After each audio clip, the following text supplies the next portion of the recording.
Here's an easy tutorial for moving, duplicating, and deleting existing text in your family history project.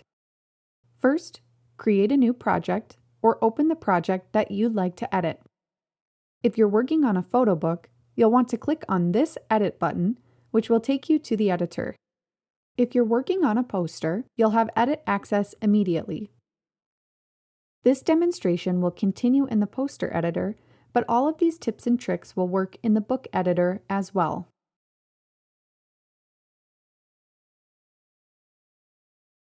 Begin by clicking on the text box you'd like to expand.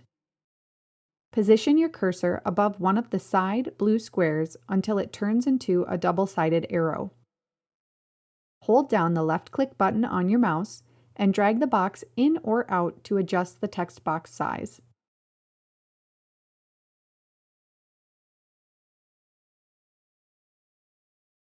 Begin by clicking on the text box you'd like to rotate. Position the cursor on top of the blue square located above the text until it turns into a plus sign.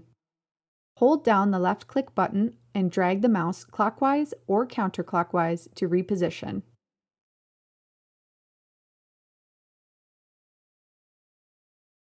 Begin by clicking on the text box you'd like to reposition. Click and hold the left-click button on the mouse and drag the text to where you would like it. You may use the blue dotted lines to help with the alignment of your text box. Please note that you may also use the arrow keys on your keyboard to move selected elements.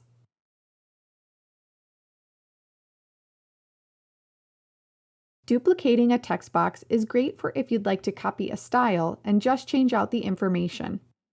To duplicate, begin by selecting the text you'd like to copy. Then, select the Duplicate Elements button in the top white toolbar. Here, you can see that a copy of your text box has been created. You may resize, edit, and move the text box as needed.